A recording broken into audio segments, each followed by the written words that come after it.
Welcome to my UK Global Talent Visa educational webinar. I'm really excited to host you today and tell you all about the Global Talent Visa. So just a little bit about what you're going to hear. You're going to learn a little bit about myself and what is the UK Global Talent Visa, the stage one endorsement application and process. There have been some new changes this year, so I'll go through them quickly. I'll also talk about my packages of support because a lot of people have asked me about that. I know it's on my website, but there's just so many different packages that you can take, and I'll go through that with you. I'll also give you some of my tips. I received the Global Talent Visa nearly 10 years ago, so I've been through that process, and I will give you my tips as a recipient or an applicant going through the process, and also as the coach who's now coaching a lot of other people through the process. And then I'll open the floor for your Q&A, so you can have your questions ready. Hopefully I will have answered them during my webinar, but please do ask any questions and I'll answer them for you. Okay, so just a bit about myself. My name is Michelle Hewer. I am Vietnamese. I am Australian. I'm an Australian citizen. I'm also a British citizen, and I am an Irish citizen as well. So I have many citizenships under my belt. I think I'll stop now. I think I've had enough of paying lots of money to the governments, and really happy that I am a dual citizen and I can work freely and live in these countries. I'm a global talent visa coach, and in 2016, as I said, I was endorsed with exceptional talent and went on to get my visa.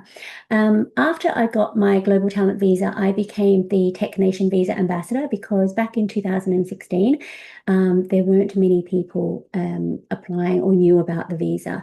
The visa started in 2014. I was one of the top 50 that received the visa at the time. No one knew anything about it, and we kind of just fumbled our way through, and I didn't know anyone who had received it, but just went on to apply and received it. So I spent about 2 years talking to people and promoting the what they call Tech Nation visa, and then went on to become a coach, and now I do this full time. In 2019, I received my indefinite leave to remain, and then I became a British citizen. I spent 7 years in the UK, and I based myself in the north of England, and went down to London quite a bit. And that was because I had a startup. So I was the founder and CEO of my wearable tech startup. I used to be an Australian solicitor working in Perth, Western Australia, before I became a tech entrepreneur.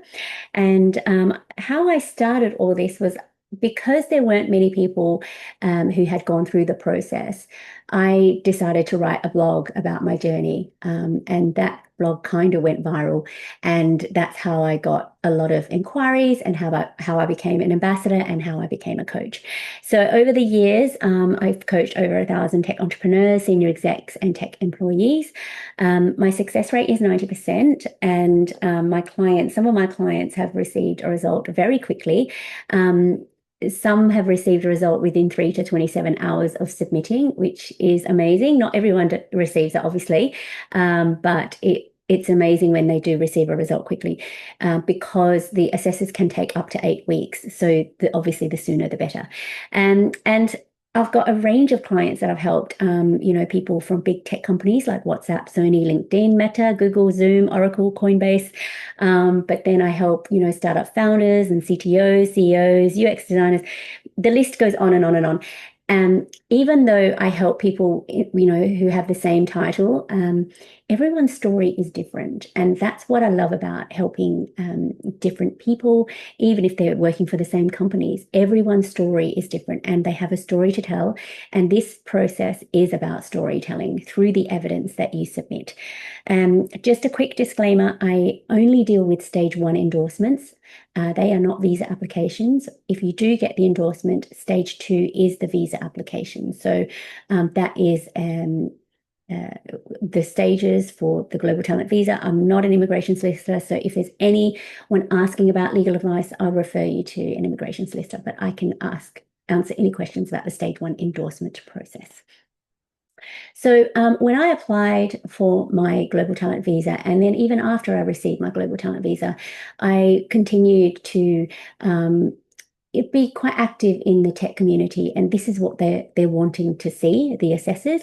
I was quoted and interviewed, um, uh, especially through my wearable tech startup. There was a lot going on in the tech industry back then. I was asked to be a hackathon judge at an IoT hackathon. I was quoted and featured in TechCrunch and, won awards and things like that. So those are the things that the assessors are looking for the leadership criteria and the OC2 proof of recognition criteria. So I just wanted to give you some examples of what I've done to give you an idea of what you can do, or if you've already done it, that's great. These are the things that you can submit as evidence. And if you're interested in my blog that I wrote 9 years ago, and it's on my website, and you can have a look at it there. So that's how it all started. Which, yeah, I only did it just to help other people because I was going through that process. So I'm really happy that it has helped so many people, and it's led me to this new career now. So because I'd helped so many people and I only helped them online, last year I decided to host my first ever celebration party with all my clients who were in London and who were able to come. So I recently hosted one in London just last month. So I've only done two actually. So my community is building, and London is such a transient city. So lots of people couldn't make it, but then those who could joined, and so many people had a great time, and I did as well because I was able to actually physically give my clients a big hug and celebrate with them for receiving the Global Talent Visa, and it was really, really lovely. And that's my alumni, but there's also the bigger Tech Nation Visa alumni group that you can join as well once you do get the Global Talent Visa. So there are a couple of new updates of late, and I want to quickly go through them. The Global Talent Visa has, obviously guidelines and criteria, and some of them go through some changes over the years. We hadn't had a change for about a year and a half before this year. So on the 22nd of January, there were some minor changes, and I'll go through them quickly later on. Just recently, the immigration news has just blown up in the UK. There was a white paper that was announced, which caused a lot of people some concern and worries. And there are two things that come out of it that relate to the Global Talent Visa. The first thing is that in the immigration white paper, it said that, it confirmed that it plans to increase the number of highly skilled migrants, particularly under the Global Talent Visa. So that's a good thing for Global Talent Visa.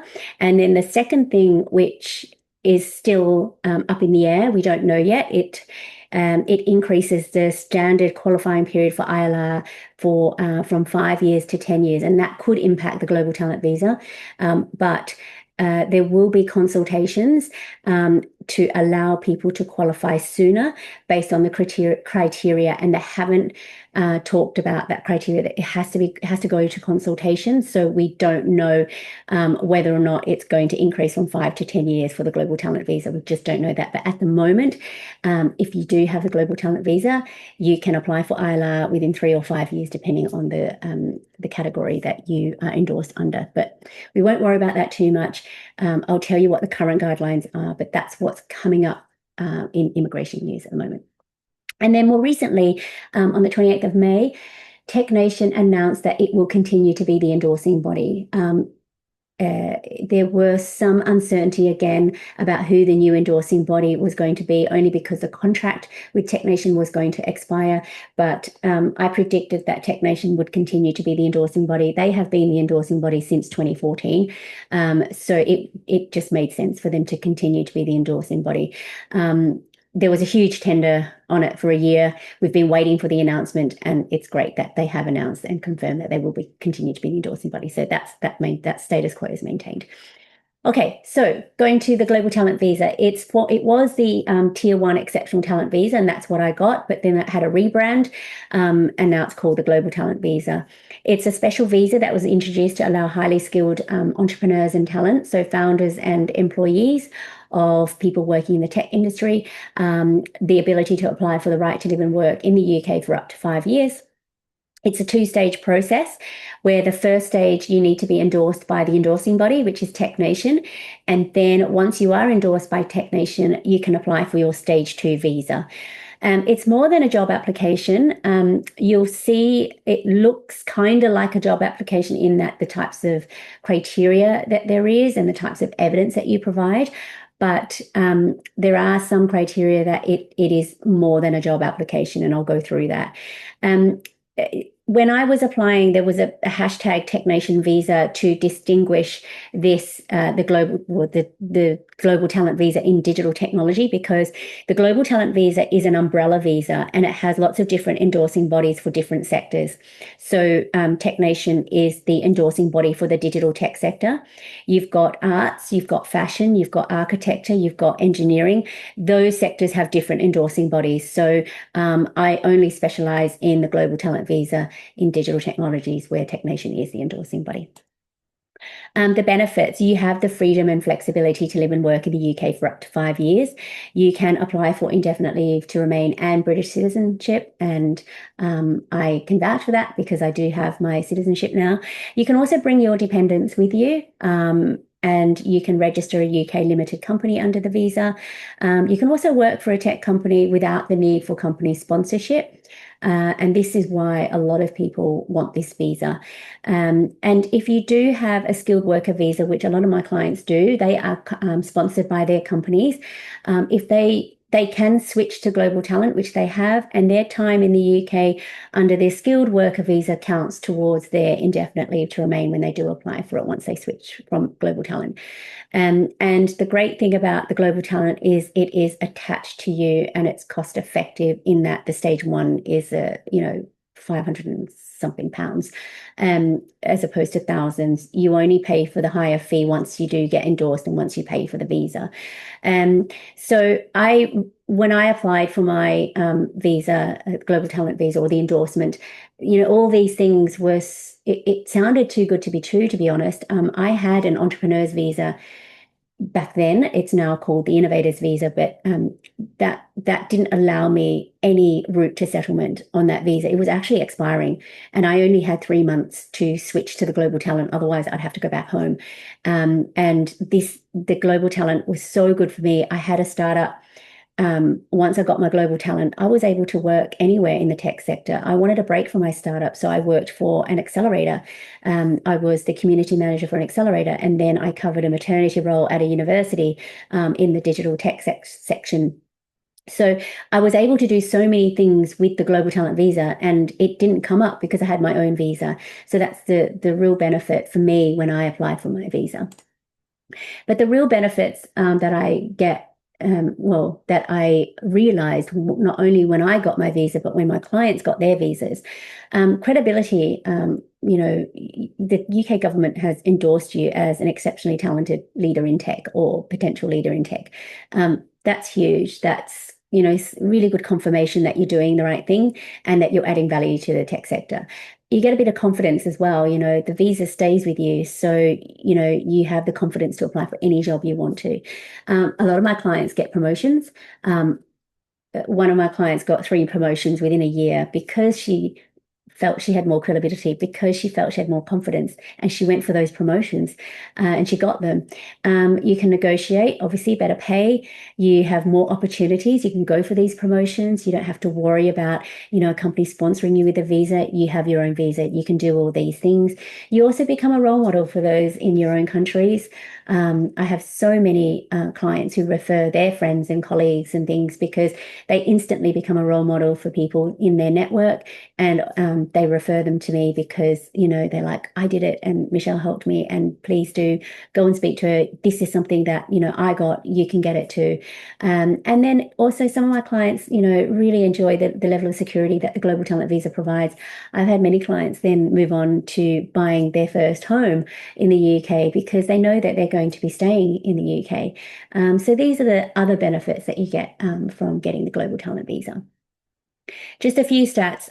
There's loads of people, 90 different countries that people are applying from. There is about a 54% endorsement rate, which isn't high. That means 1 in 2 are rejected. And that could be from a variety of reasons. I've seen loads of feedback from assessors, and they range, sometimes. And I do help a lot of people who have been rejected the first time, but based off the feedback that the assessors give, we turn that around, and fortunately, my clients receive their endorsements. So again, as I said, it's about telling a story, putting the right documents in place. Because I have been a solicitor, I understand, there's criteria and you must meet that criteria. It's so important, and how you structure your evidence, how you tell the story, so that you can convince the assessor that you deserve to be in the UK, and because you've met the criteria. Over the years, there've been over 5,000 successful recipients. That doesn't sound a lot for a visa that's been around for 9 years plus.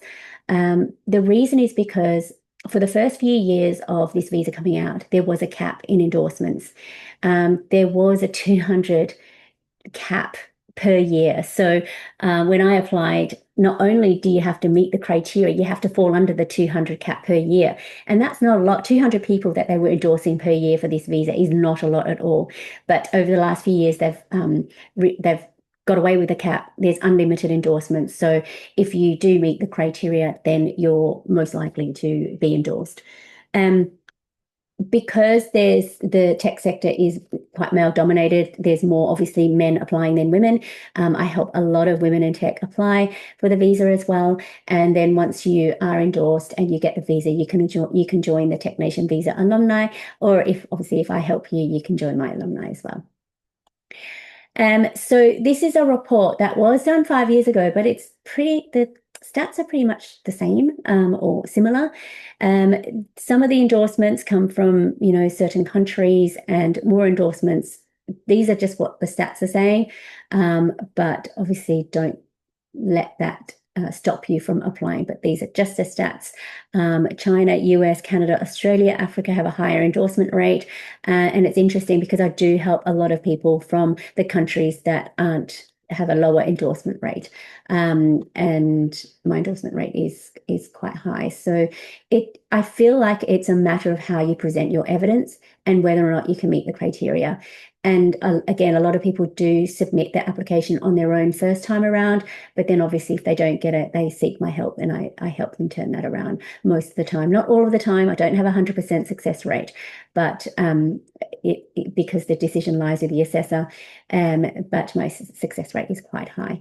Now, these are some of the skills that they are endorsing, obviously, because it's a tech visa.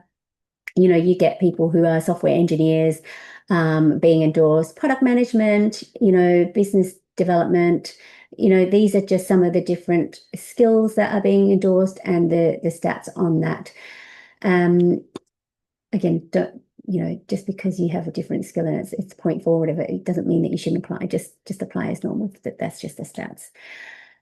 So this is interesting. This is something that I've collected over the years through my clients submitting. So when I applied back in 2016, there weren't many people applying. But over the years, you can see they have increased. And, Tech Nation has done a really good job in the last sort of few years to promote the visa. They relied a lot on ambassadors at this point, and no one really knew about the visas. But as you can see, it has gone up.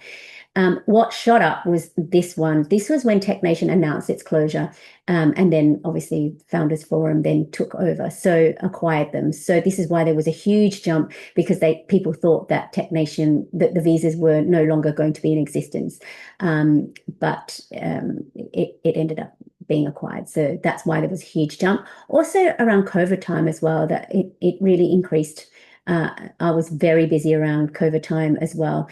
And then, as you can see, it's steadily increased. Now, these times, it's really, it's because the year for Tech Nation endorsement starts in April to end of March every year. So 2025 sort of has closed off because April's now finished. March is now finished. They start again in April of 2025, 26. So far, there's been 568 applications since 1st of April. So there's been quite a lot of applications every month. So you can see it's a steady increase, and there will be even more so, as redundancies are happening in the tech world, people are moving a lot. You can just see it's just increasing every month. Okay. Now, process. As I said, there's the stage 1 and stage 2 process. The first stage is the endorsement stage. And once you are endorsed, there's the Home Office visa stage. But within stage 1, there's 2 steps. The first step is you pay and register online at the Home Office. And then the second step is you have about 30 working days. The second step is to upload your documents onto the Tech Nation portal. And that's just document uploading. The first is payment. When I applied, I had to not upload my documents. I had to print everything out and send my stack of documents to Sheffield, and then someone would physically, look at them, hard copy. But now it's all online, very easy. It takes a bit of time because it's obviously form filling and everything, but this process is extremely easy. And then once you submit your once you upload and submit your documents, the assessors have about 8 weeks, up to 8 weeks, to decide on your application, your endorsement application. Average is 3 to 4 weeks. And some of my clients have received obviously a quicker result. One last month actually received her result within a week of submitting. So that was really good as well. So I'll talk more about her later. And then what happens is the result is either successful or unsuccessful. If you are unsuccessful, you have a chance of appealing the decision, and you have 28 calendar days to respond to the assessor's feedback. And the assessors then it goes to another assessor who reviews your application, the first assessor's feedback and your response to the feedback, and then they look at your application again and decide whether or not you are successful or unsuccessful. If you are successful, you go to stage 2, and that's for anyone who is successful. If you are unsuccessful again, then you could think about reapplying. So if you are successful, you go straight to stage 2. You've got 3 months to do that. And this is a Home Office visa application. So it is a visa application.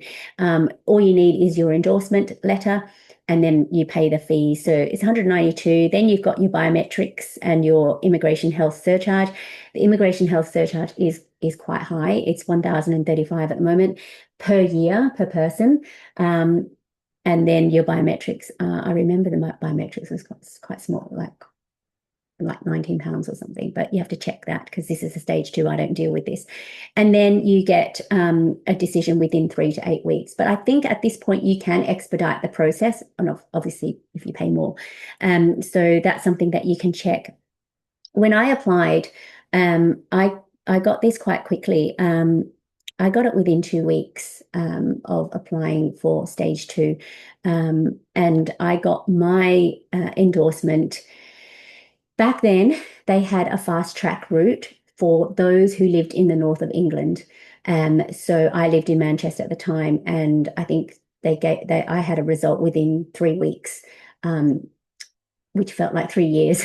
But that was fast track back then. So I got that, and then I got this within 2 weeks. So, I got my visa within 5 weeks of applying, which was really good. Okay, so just quickly now going through the eligibility. I do eligibility calls with clients.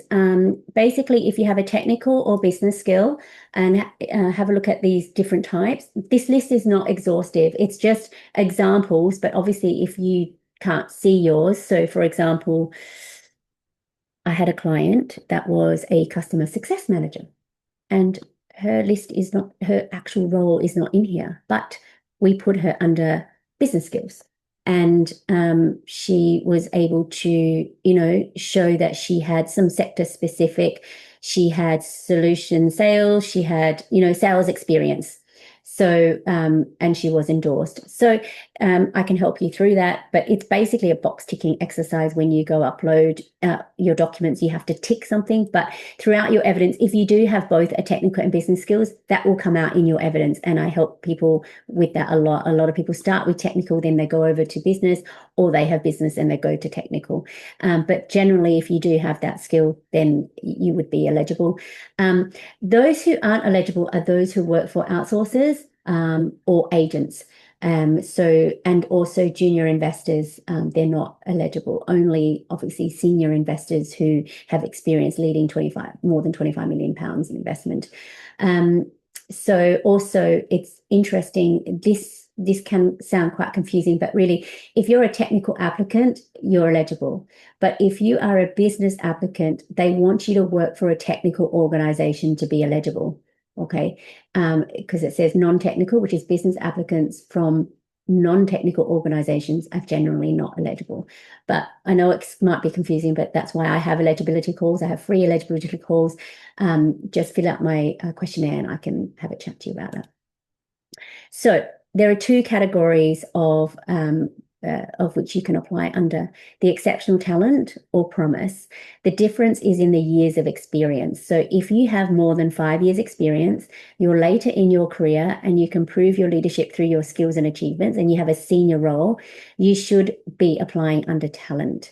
If you have less than 5 years experience and you're early in your career, and you can prove your potential to be a leader, and if you're more of a student, graduate, or junior, you can apply for promise. And the difference is in the years that if you are endorsed with exceptional talent, you can apply for your indefinite leave to remain within 3 years of receiving your global talent visa.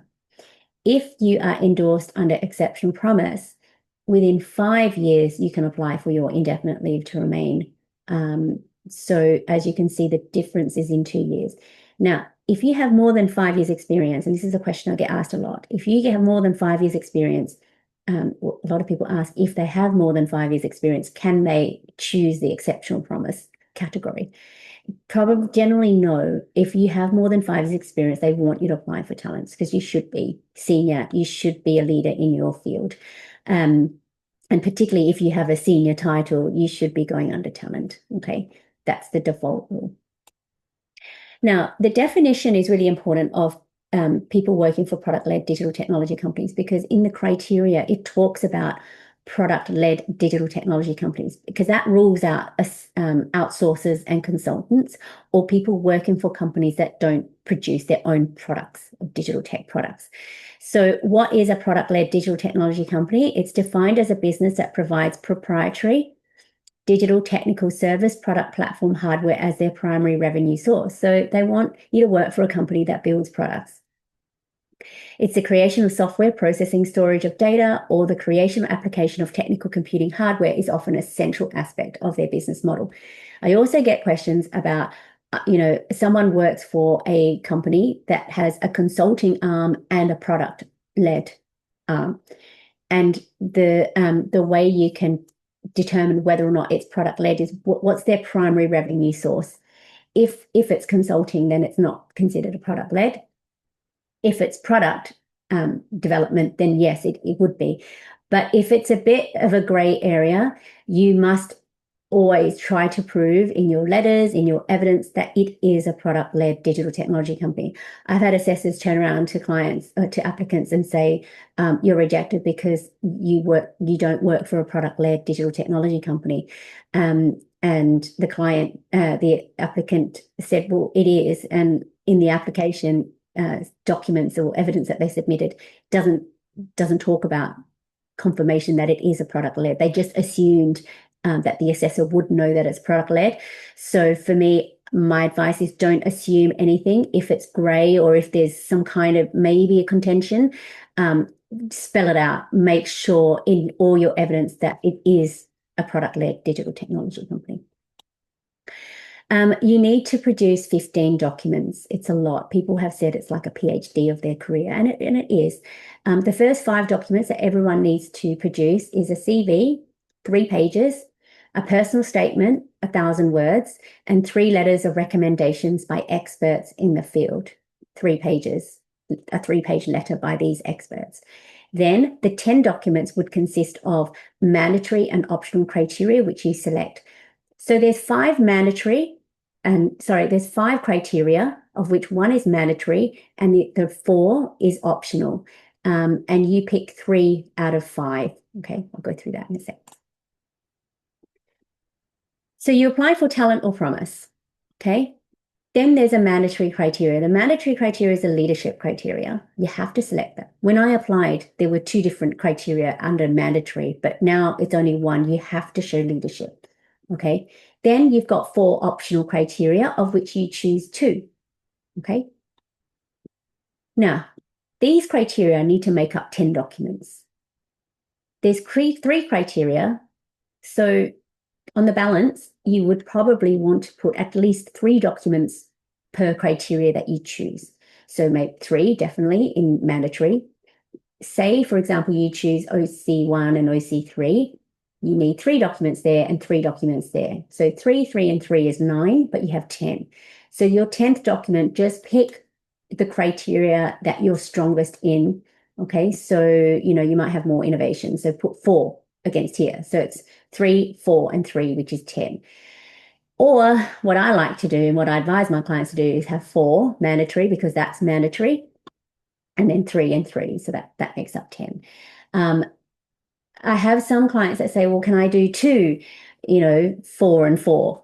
That's 10. But 2 doesn't give you enough of a buffer, because if you only put 2 documents against mandatory, what if the assessor only accepts one as leadership and the other one they're like, no, that's not leadership? That means you only have one really to bank on for them to pass you under mandatory criteria leadership. So you want to make sure that if they don't accept one piece of evidence under leadership, they've got 2 more to fall back on, and then they see on the balance of probabilities, they might say, well, one's weaker, but 2 are really strong, so they'll pass you.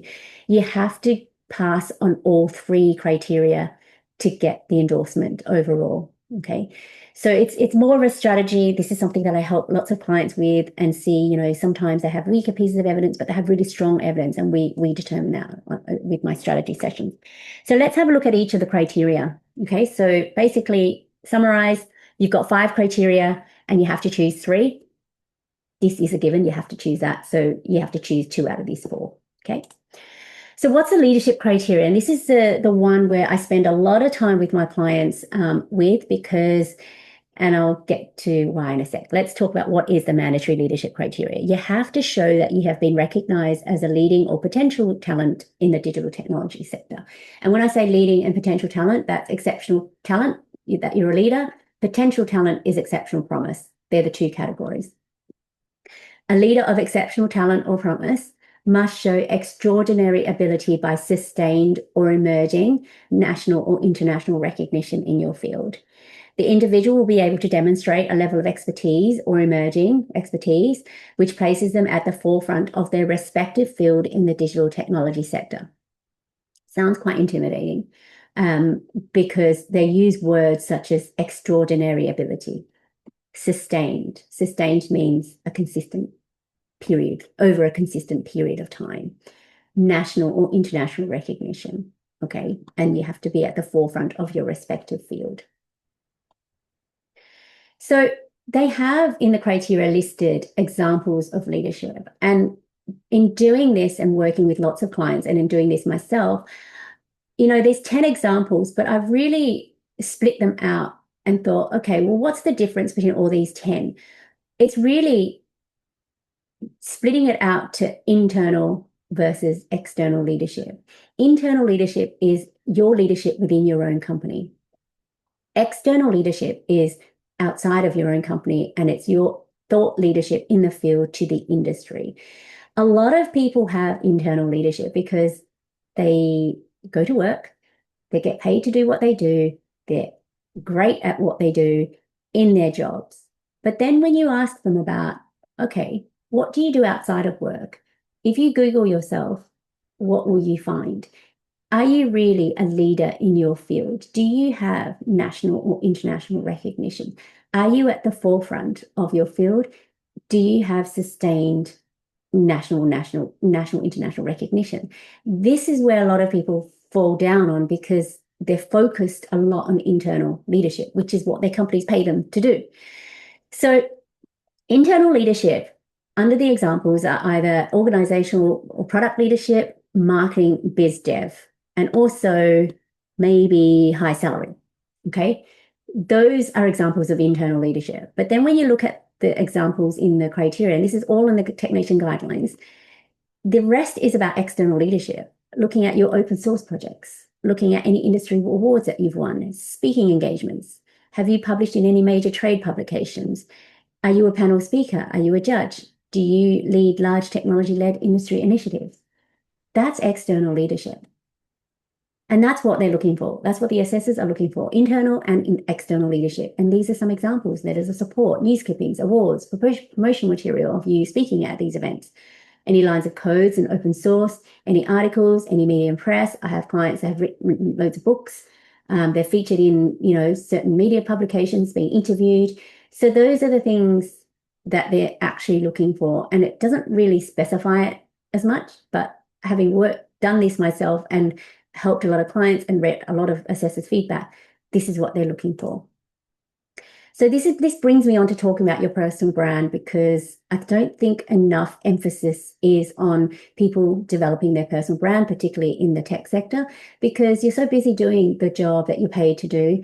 You need to look at, your own personal brand and raising your profile for the purposes not only of your own professional career development, but also for the purpose of the Global Talent Visa. This takes it up a notch. This is now more than a job application. Personal branding is an intentional effort to create a public perception of you by positioning yourself as a leader or authority in your field. It's not about bragging, because a lot of people get a bit imposter syndrome, or, why would people want to learn about what I know?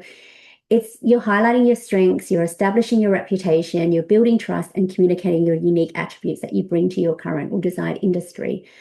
I knew nothing about the wearable tech industry. I was a solicitor from Australia, and I decided to become a tech entrepreneur and develop these wearable tech heated gloves because I won a hackathon at the university and decided that that's going to be the next career choice. I knew nothing about it, but within a year, I learned everything that I could possibly know about the wearable tech industry by going to events, by speaking about it, by sharing my knowledge about what I was learning. I was learning so much about IoT, wearables. I lived and breathed it for I did it for 7 years, but at that time it was only a year, and I was learning so much and I was absorbing so much and I was sharing my knowledge, and I became a wearable tech expert. These are the things that I was able to do to showcase my leadership and my personal brand. And I was invited to events, I was interviewed, I was doing so much in the industry. And only because I was sharing what I was learning. I wasn't bragging at all. Like, I don't like to brag. I just want to share my knowledge and, share my expertise and what was happening around the industry. And people were listening and they were interviewing me about it. So this is where thought leadership is really important. It's about sharing your insights and ideas and unique points of view that provoke new ways of thinking, sparks discussions, debates, and inspires action. A true thought leader knows a topic inside out and has formed a clear, unique, and defensible point of view about it, and freely shares that perspective. All of you have been working in the tech industry.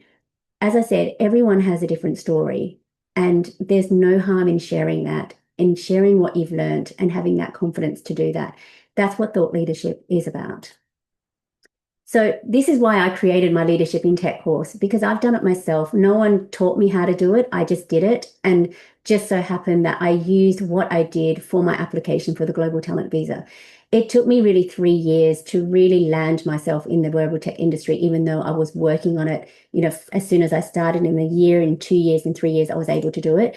But I can teach you to do it earlier than that. So I go through everything about the leadership course. As I said, I can talk about this for hours and hours and hours. And I created this course to help you understand the criteria and how you can do it, because a lot of people don't know how to start. And I just did it. And now looking back, I've got a structure and how to do it using the Global Talent Visa guidelines to help you. So I have a number of resources. I have explainer videos. I also have some clients that were kind enough to share their documents on how they structured their evidence, obviously using my help. And I've got obviously my documents as well. And I show how you can structure your evidence and the things that the assessors are looking for to showcase your leadership in the field and how to build your thought leadership. It also includes a 45-minute coaching call with me so that I can help you determine your leadership strategy. This is really important, again, not just for the purposes of the Global Talent Visa, it's for your own professional and career development. And I can't emphasize this enough because I speak to so many people about it. And this is what stops them from applying sooner rather than later. So you've got to really look at your internal and external thought leadership so that you can apply for the Global Talent Visa confidently, and hopefully you get the result that you want to get it, and that is the Global Talent Visa. Okay, so enough about that. I'm very passionate about that because I've done it myself and I've helped loads of clients do it. Now let's go on to talk about the optional criteria. So there's 4 optional criteria. The first one is innovation. And the guidelines provide that if you want to choose this criteria, you need 3 examples of innovation. As I said, remember, it's 3 out of 10 documents. You need a proven track record for innovation, which is exceptional talent, or if you're going for promise, examples of innovation as a founder or senior executive of a product-led digital technology company. So you must be working for a product-led digital technology company and use examples of innovation while you're working for that company, or as an employee working on a new digital field or concept. So it's got to be a new digital field or concept. So, back in the day, I had, clients working on AR, VR, chatbots. That was new at the time, but it's not new anymore. AI, yes, it's new, but what about AI is new? Because at some point, AI is not going to be new anymore. So we really need to figure out, okay, is it really innovative, and what about it is innovative, and why is it innovative? I've helped certain clients, technical clients, who have been granted patents, okay? But this is where the new guidelines have taken place. In 2025, you were able to produce pending patents as evidence under innovation, but the new 2025 changes says that we're not accepting pending patents anymore. We want granted patents, which is fine, but patents take so long to get granted. Like, they could take 4 or 5 years.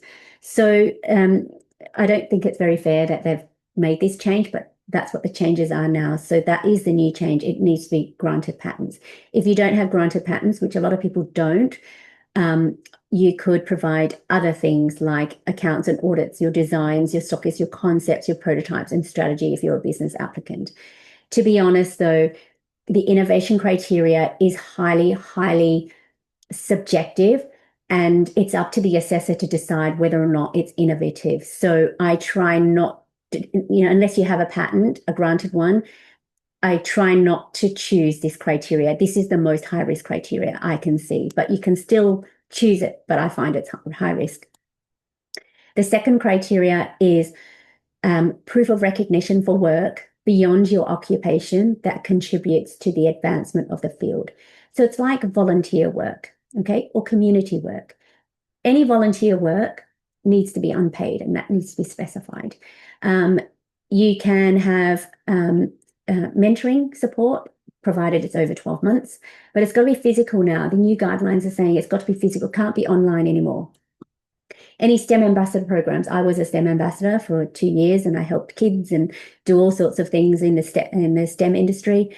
Mentoring at universities and startups is not accepted, and online mentoring is not accepted, and it can't be sponsored by your company. That's a new thing as well under the guidelines. So anything that advances the sector that's outside of your day-to-day job, that maybe goes towards any community work, any community organizations that improves or advances the tech sector. Boot camps. I've had, loads of girls in tech events, STEM events.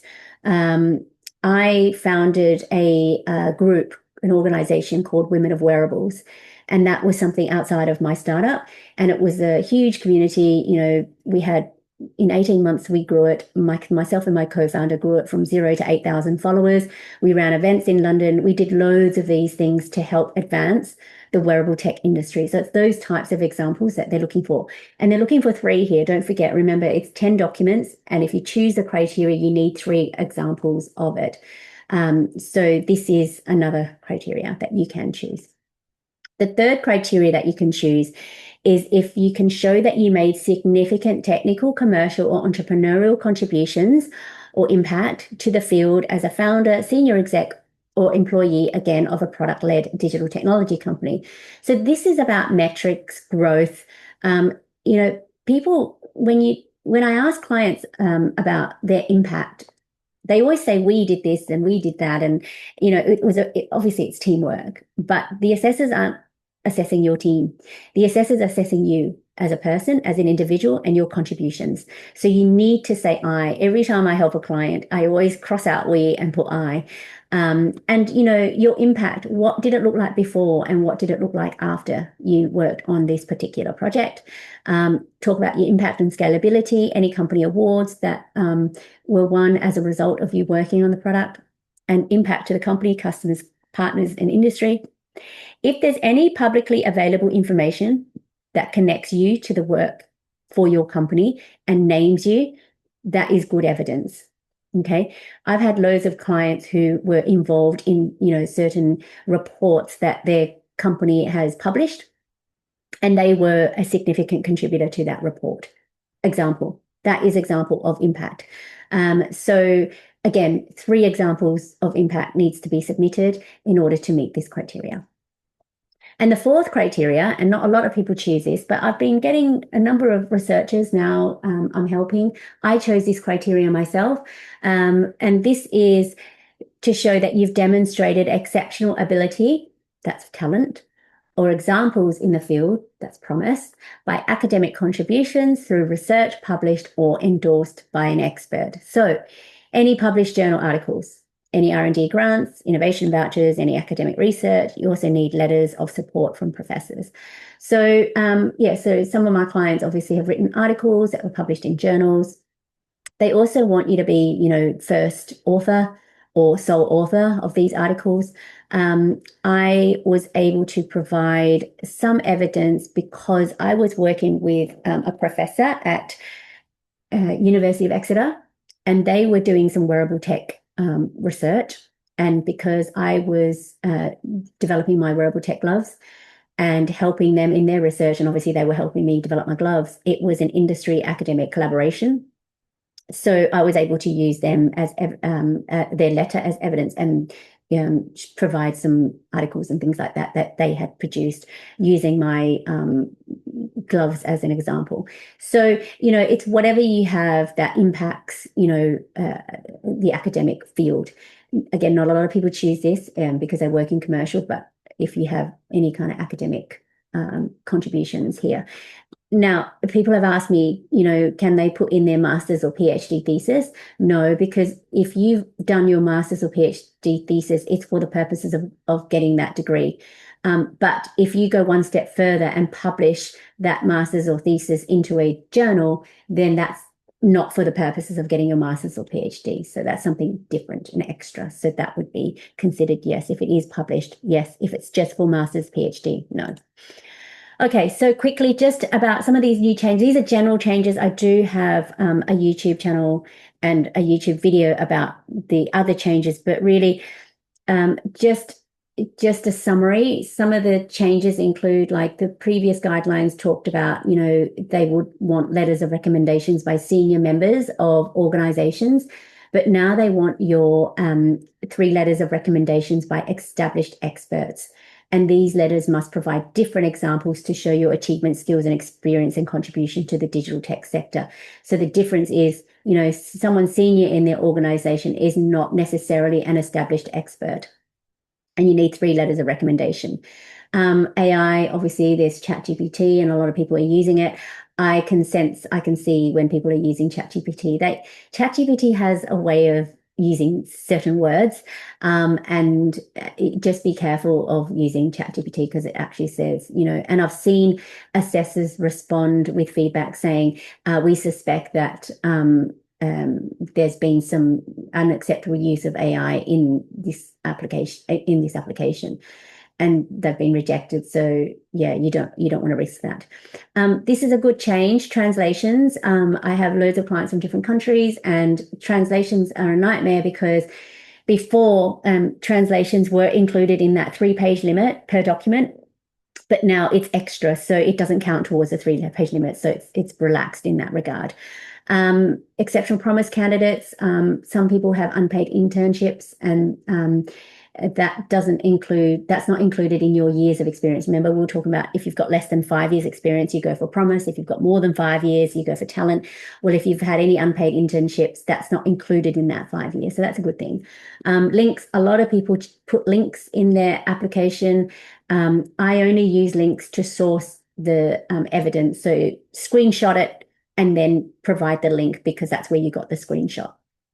And then 3-page limit if any evidence that excessively compressed. So if you compress like maybe 8 documents and then you try squeeze it into 3 to make up the 3-page limit, they won't accept that. So just be careful. Anything that's really small, just be careful about that. So these are little things, but trust me, I get so many people getting rejected for these reasons. So always just double check all this, and I can help you, obviously.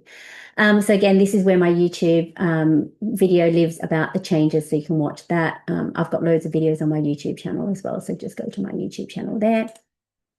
My 5 top tips, now that you've gone over it, both wearing the applicant hat and the coach hat, this is your chance to tell your unique story. Everyone has a story, and you tell that story through the evidence that you present. Your tech network is your net worth. This requires, your experts, your letters of recommendation to be from established experts.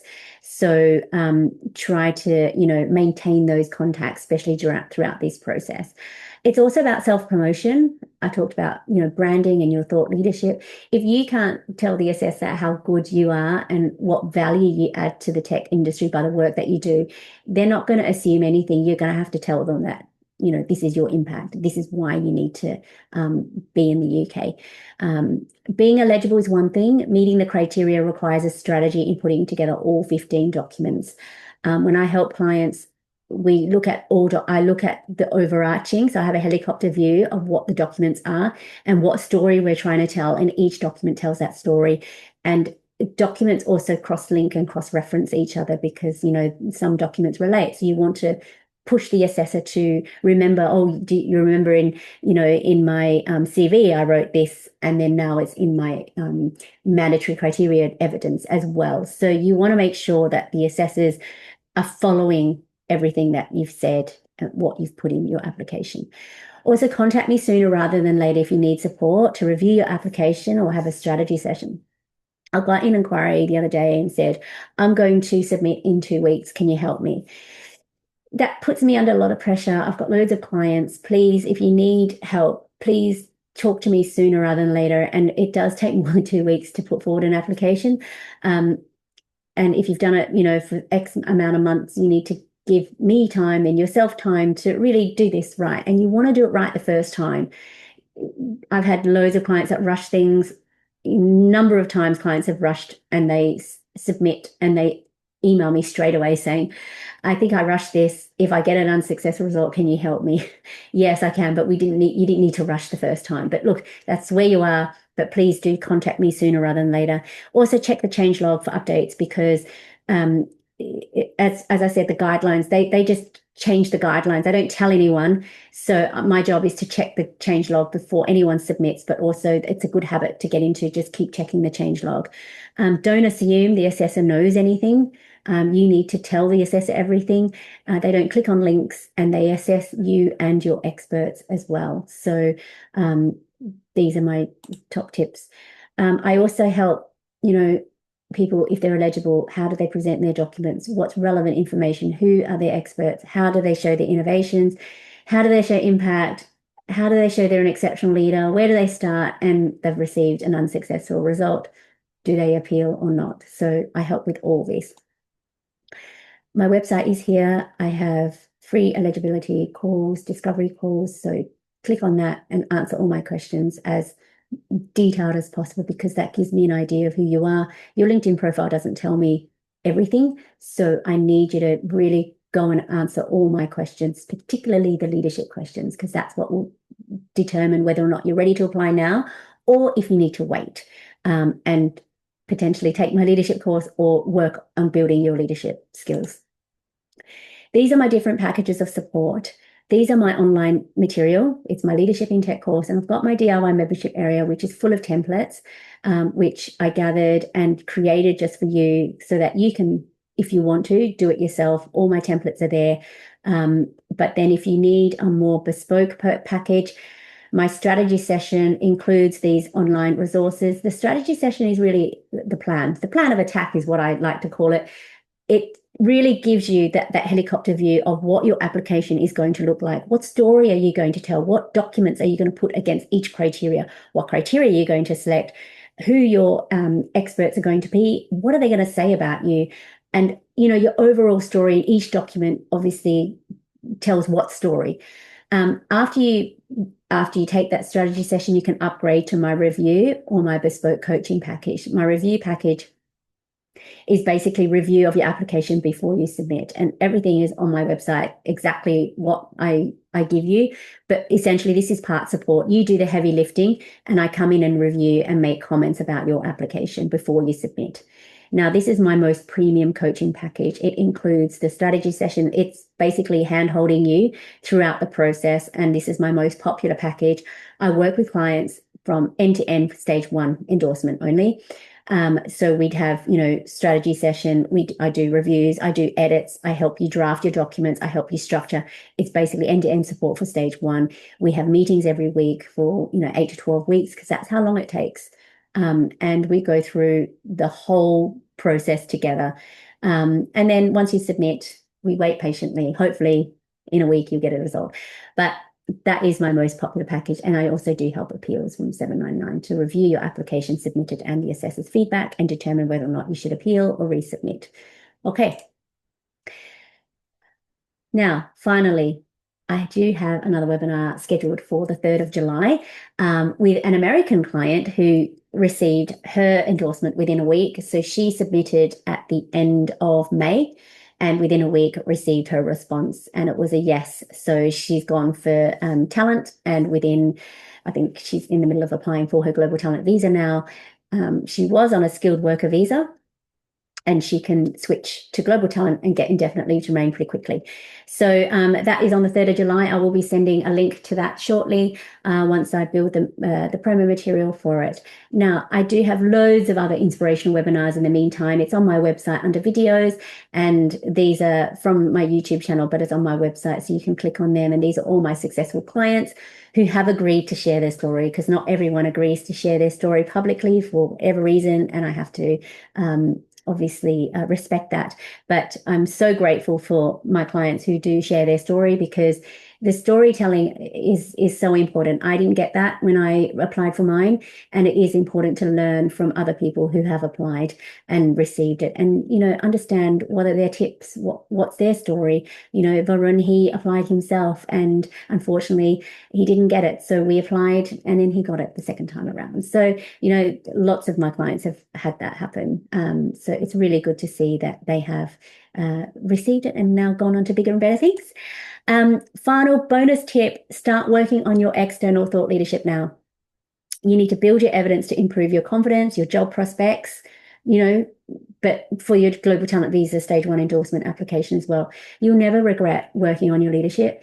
No one can take that away from you. If you've won awards, if you've done any speaking gigs, these are things that you should be working on anyway, regardless of the global talent visa application. Okay, I've got to take a breath now. I'm sorry if you feel like I've rushed everything, but I needed to just to get everything out, and you can re-watch this video because I'm going to upload it onto YouTube. So I'm going to stop now and open the floor for questions. So I'm going to stop recording so that you can freely ask your questions. I hope I don't end this webinar, but I'm going to stop recording now.